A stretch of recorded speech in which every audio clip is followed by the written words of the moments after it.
Thanks, Jason. This coming through properly, I guess.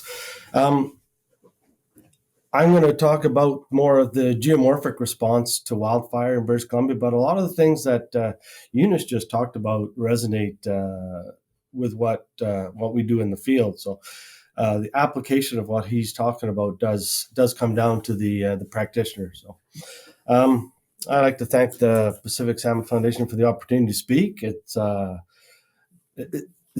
interesting forum, and so hopefully we can explain everything that we do, and I'll try and talk mostly about the geomorphology and the geohazard processes, but try and bring it back to salmon every so often. So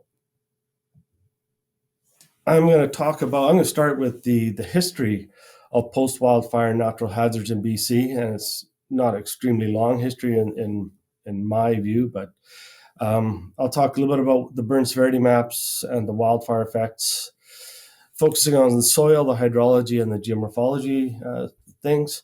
And then I'll talk about some of the post-wildfire assessments that we're doing nowadays in the field.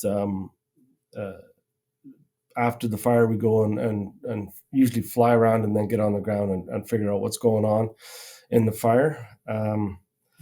I'll provide a little bit of a discussion on publications and people in BC and the Pacific Northwest. I'll talk a little bit about weather and climate, but I won't go too much into that. And then I'll talk a little bit about the recovery of fire. And see on the right there's one of the classic water bubbles on soil that we see there, the water repellency that occurs after fire. And it's fairly coarse soil. It's pretty rocky, and you're still getting water bubbles. So it occurs on all types of soils and sedimentary materials. So for BC, this is mostly my history. In 1998, we got directed to go look at the Silver Creek fire, and it was a small fire, about 5,000 or 6,000 hectares at that time, and there was probably about 3 fires in that year, but nobody seemed to really have a lot of background and knowledge about what was going on in fire, although we do live in a fire-dominant ecosystem. Fire was a small player, I guess, back in the 90s and before, but there was a little bit of information. So we did some reports on the Silver Creek fire based on what we'd seen, but big introduction for us was into the Bear process in the U.S., hydrogeomorphology, blending of hydrology and geomorphology, soil science, and how it was affected by wildfire, and all the other bits and pieces that we see today. The general trend has been, since in the last 25 years, to be fires are getting bigger and they're more common everywhere across BC. So it used to be more of a southern interior problem. Now it goes across the province, and it goes across the province year after year in the last 7 to 10 years. So we've seen problems in the north, we've seen problems in the southeast, and even on the coast. So I've got a few examples of all of these as we go through. But the biggest change that we've seen is the size of the fires. So you can see the 2017 Elephant Hill, Hanceville, and Plateau. There were 192, 205, or 400,000 to 500,000 hectares. So really large fires. And so some of the stuff that Eunice is talking about, the large watersheds, as opposed to the small watersheds, and their response is quite topical for what we're doing nowadays. So everybody thinks fire is just black, but it's quite a variable process, and you can see some of the fires across BC in the last 10 years here. The top left is the Big Stick fire up on the plateau, right out in the west edge of the Chilcotin Plateau, really flat, and you get these, for no apparent reason, you get fire that doesn't continue, it just stops. So wind-driven, moisture-driven, there's all kinds of different aspects, but you get on these big plateaus and you don't see continuous fire in many places. So at the top right, that's one in the northern BC, and you can see that you can control it with breaking the the forest a little bit. So fire guards are quite useful, and we can fight fire now. And that's one of our problems is our ability to fight fire has become so good that we've now built up so much debris on the ground that we have these really big fires. Some of the ones up north in 2017, the Hansville fire, it burned up the canyon of the Chilcotin, grasslands and forest, everything burned there. The Plateau, we had extensive fire. We had 45-kilometer runs overnight where the guys who were fighting the fire would walk away, and they couldn't fight the fires. They were just so extensive. And then we have some of the ones in the mountainous areas, the Ilaho Valley down near Squamish, and the Mount Hunter over in the Golden area of the Rockies. So we're getting fire in all of these environments, and they're getting bigger and more destructive. And I'll just show you some from 2021. This was last year. Again, you can see the patchwork. It's not always black stem to stern. There's a mix of fire, severities, and the trees sometimes are burned, and the ground sometimes burned. And so all these different things come into the burn severity maps, which I'll show in a little bit. But we were getting extensive fire this year, which was really black, really heavy burns in a few spots, and several watersheds got completely burnt, including the Dead Man, White Man Creek, and some of these ones where we were expecting some really significant events. I wasn't expecting too much of an event from the Coldstream or the Coldwater River that blew out in November, because only a small portion, about 10,000 to 20,000 hectares of that watershed was burned. So I don't think the fire has much to do with it as the intense rainstorm. So that's probably still up for debate at this point. So burn severity maps are one of the first things we use when we're doing an assessment, post-wildfire assessment. And you get these maps which can be terrifying to look at sometimes. The red's quite prominent on this one.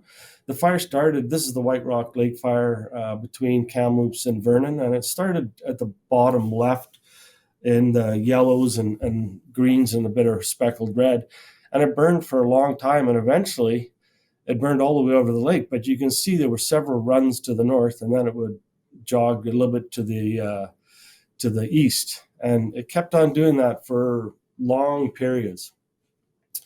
Eventually, we produced these burn severity maps, but they're very difficult sometimes to get quality because we lack clear air. It's obscured by haze because of all the other fires going on.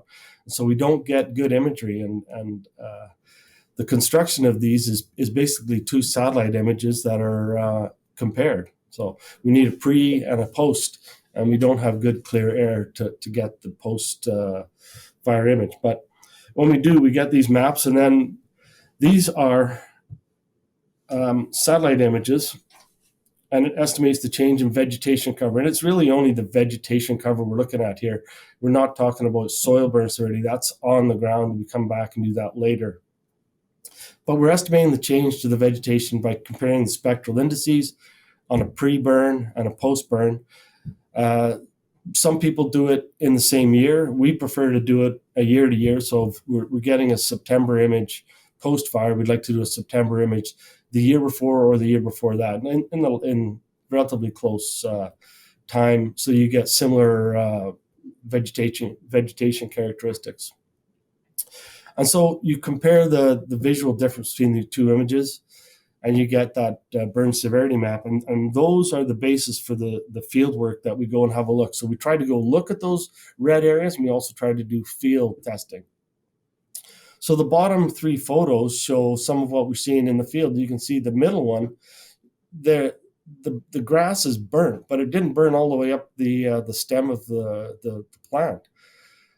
Quite interesting. That was up in the Clean in the western Chilcotin Plateau.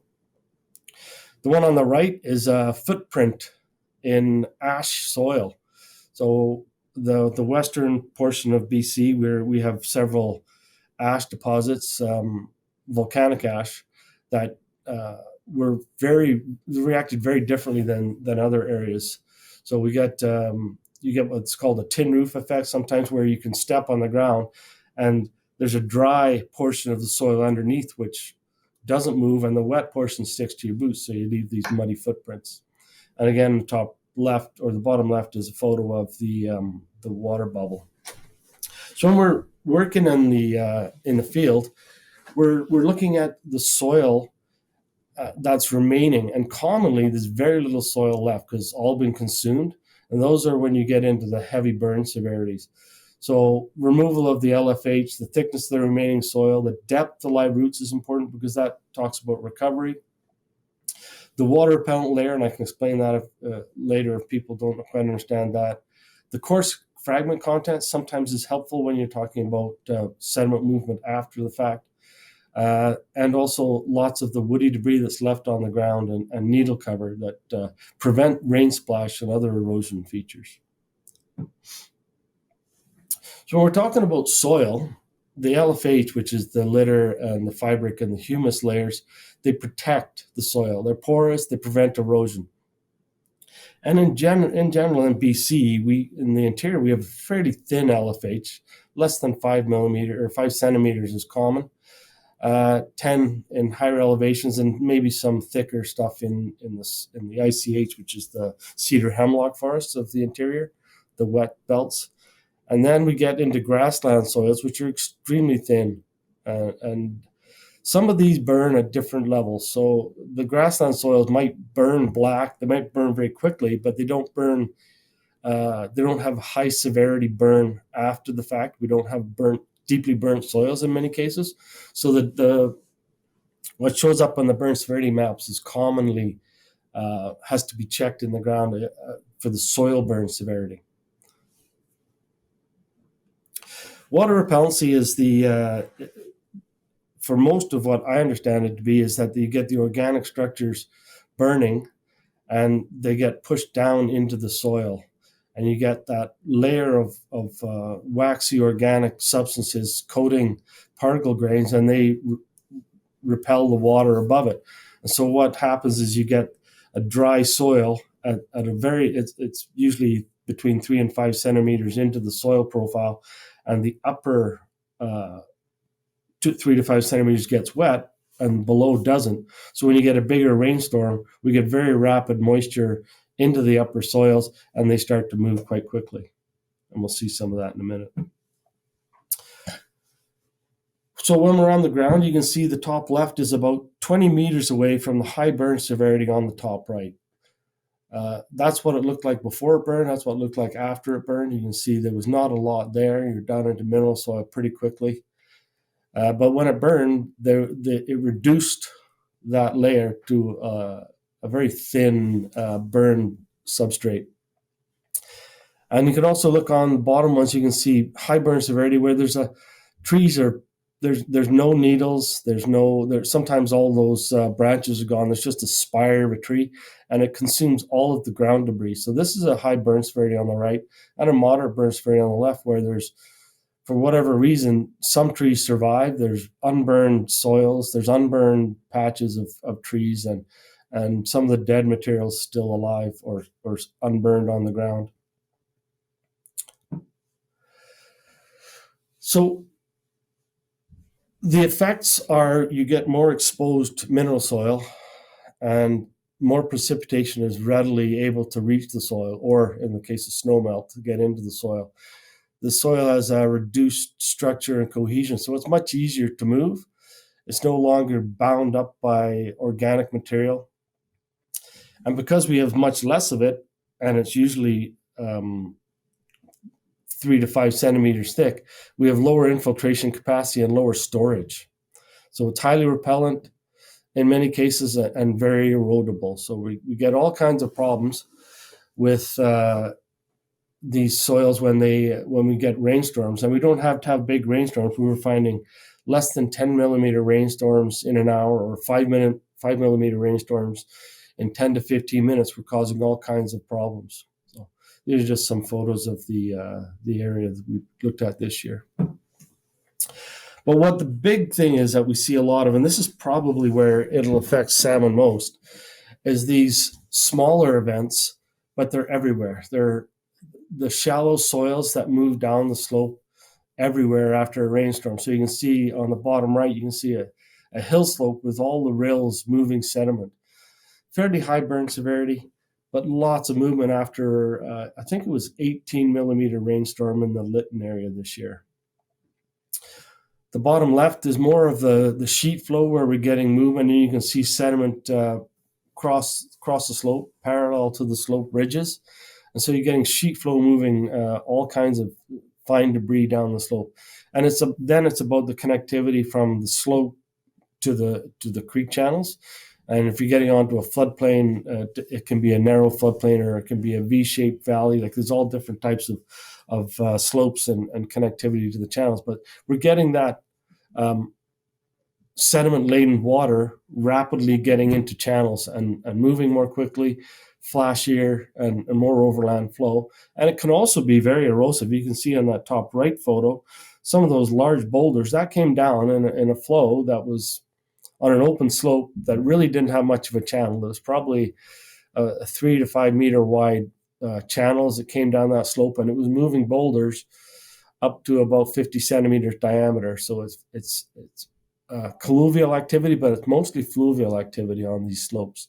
And it's just, it doesn't have to be super steep, but it's very, very mobile material. And these are readily getting into lake systems and into the rivers.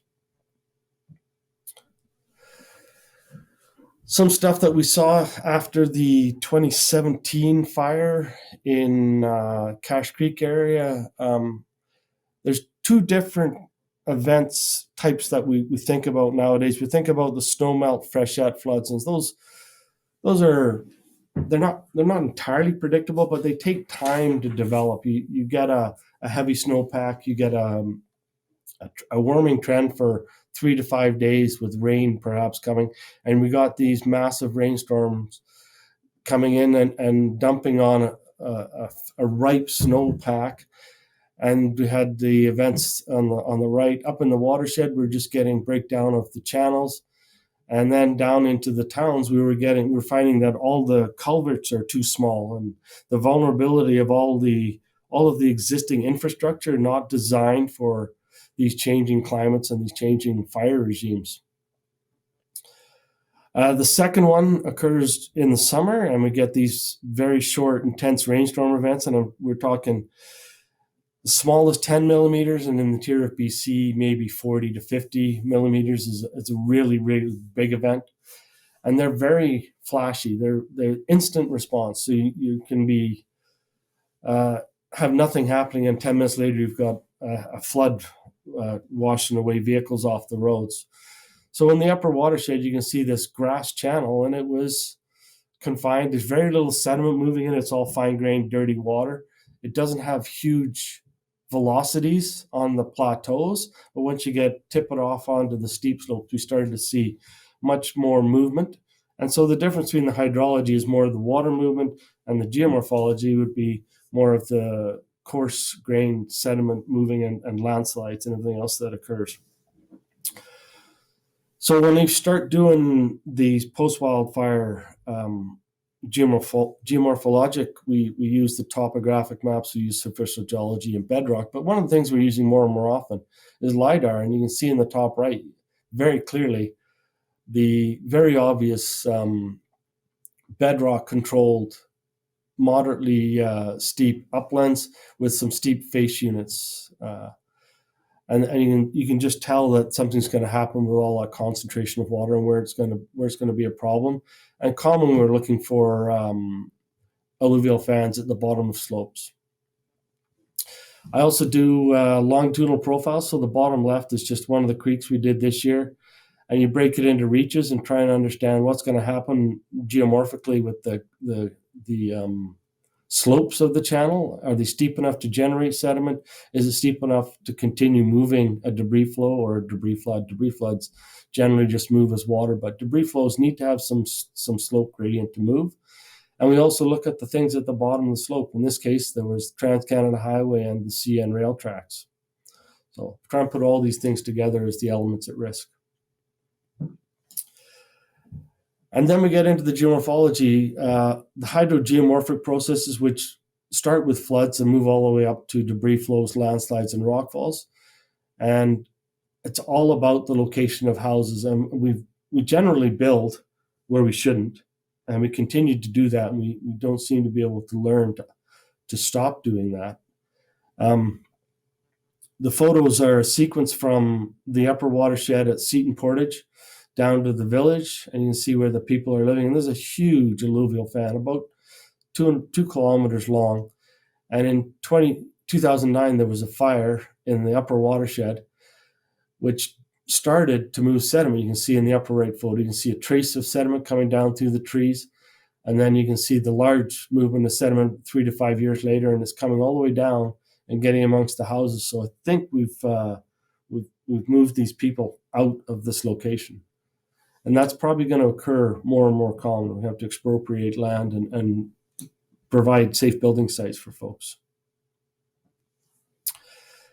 As I said, we generally look for the common landform features. They're indicative of previous landslides. So alluvial fans are most common, colluvial cones, fairly steep watersheds. On the top right, you can see this is in the Loon Lake area. You can see the large alluvial fan, and lots of people build on the fan, of course, because it's a beautiful site. And they build right in channels that are ephemeral until that point when the fire burns everything off and we have a huge release of water. So, and we also get ones like on the left where you get a channel that comes down directly to a highway, and this blocked the highway for a few hours one day, and you can see the spreading out of debris on the large alluvial fan, which has been truncated by the highway, and there's also a power line in there. And then you can see some of the debris sitting on the road. These are really small watersheds, and the blocks were the size of small cars. So we get very rapid, very coarse material moving in some of these watersheds after fire. One of the more special ones we've had in BC recently is these the Plateau Basalts, and they're relatively stable. So on the top left, it's a sketch I drew immediately after the fire. We were getting people asking what's going on, and so I went out and had a look, and we didn't have good LiDAR until the year later, and so that's the top right. And it's roughly the same image. You can see the top of the photo is the headscarp, and it runs out, and there's a woman who lives in the house at the bottom right of the LiDAR image. And it doesn't look like an awful lot, but what's happening is the debuttressing of the landform post-glacially, and we're talking post-glacial in BC, it's 8 to 10,000 years, relatively young landscapes. And in the fire-dominated ecosystem, every 100 to 200 to 400 years, or whatever the cyclicity of the fire, we'd see movement on these landslides, and they're fairly large. And we generally develop and we don't recognize them as being there. And it's only when we get through the fire sequence that we get to this vulnerable period, and that's when we're seeing these landslides. So we're seeing these earth flows occurring all over BC. We're seeing them throughout the interior, where we're getting the plateau basalts being debuttressed post-glacially, and when the fire occurs, we get reactivation. So when we fly around, we're looking at trying to quantify the risk to the elements at risk, trying to locate houses, trying to locate highways. So this is the Coquihalla Highway coming into the south end of Kelowna, and there's a small fire on the slopes above. So it's a preliminary, it's trying to identify the obvious problems and move it on to a more detailed study if necessary, or just say it's fine. We're probably going to see a little bit of sediment movement, like those small hydrologic events where we get nuisance sedimentation, and we try to just provide a little bit of guidance going forward. In case somebody wants to do a more detailed assessment, where you have a highway or a railway or a house on the fan immediately below a burned watershed.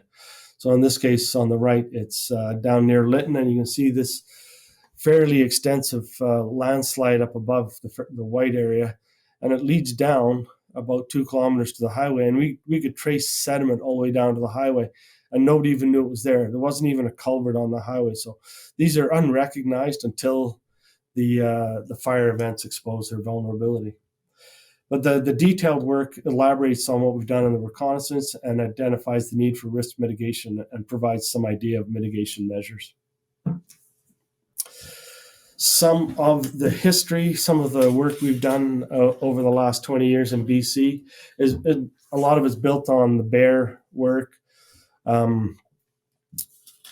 Mostly it's about a lot about soils, because soils is probably the biggest feature we need to understand. So water repellent soils, not a new thing, back to Debano in the 80s and Durness in the 70s. And